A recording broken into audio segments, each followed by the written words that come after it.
I'm Irwan Effendi, and in this video I will explain to you what Kundalini really is. I'm sure that most of you who comes to watch this video has heard that Kundalini is some sort of a spiritual thing, or perhaps you heard Kundalini is a Shakti that has to meet Shiva, something like that. But I'm also sure that most of you do not know that those kind of description is actually not classical at all. So those description is actually quite new. Somewhere along the line in the late 19th century, they sort of maybe mess up in the translation, and because more modern writers, the writers from the 20th century, does not even bother to check the original Sanskrit text, the books that's called sutras. So the mistranslation just keep going on and on and on. The problem is most of the authors of the book about Kundalini do not have actual experience on it, so they don't really know what they're talking about. They just read some books, try something a little bit, and then write another book. So Kundalini is actually a physical thing. So it's stem cell, okay? In reality, it's a stem cell. It's special compared to other stem cell because what happened is that when first the egg is fertilized by the sperm, and then after that you have the stage that's called blastocyst, where the egg becomes multiple stem cell to be exact. And one of the resulting cells have to hold the entire blueprint of the genetic of the embryo.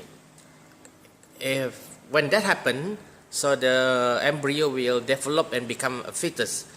If that does not happen, so there's none of the cell actually hold the entire blueprint, and the embryo will fail.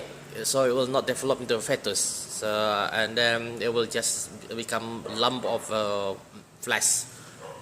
And if it happens to be more than one cell have that blueprint, so let's say if you have two cells have that blueprint, then you have the identical twins. And sometimes if they are identical twins, the separation is not complete, then you have the Siamese twin.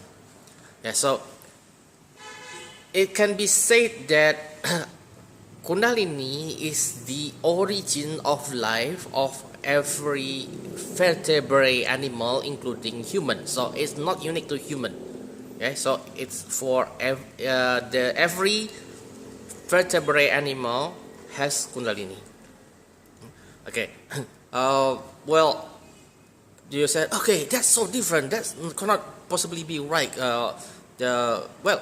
If you go and read the Raja Yoga, okay, it's written by Swami Vivekananda, something like that. I forgot how to spell it correctly, but the Raja Yoga, it actually explains that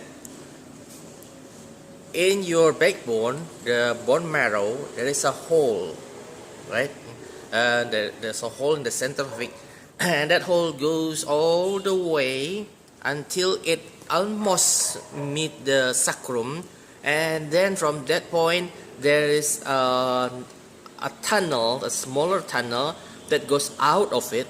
So in today's language we call it the capillary, okay? And the Kundalini lies inside that small tunnel. So that's actually what happened.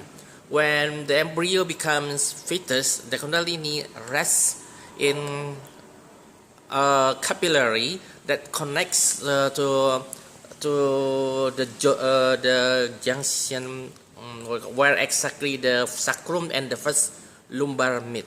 Okay. So the connection between the backbone and the sacrum.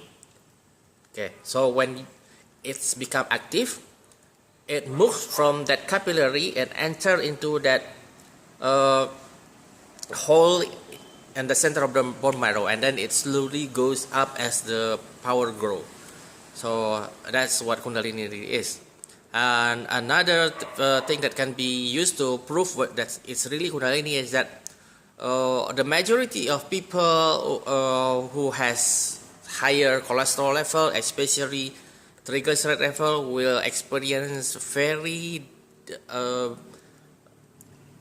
it takes very long for them to be able to push their kundalini upward. Okay, so and then since it's a physical cell, it's an actual cell, it cannot goes to the crown. Yeah, it does not go up to here. It only goes up to the back here. So right when the final vertebrae touch the brain, so it stops when it hits the brain. And it also says in Raja Yoga exactly like that. The kundalini will rest on the brain. Yeah, so it stops there, and most if the person is young enough, so like below 40 something like that, it will also automatically develop sort of membrane to protect it, so it will stays there.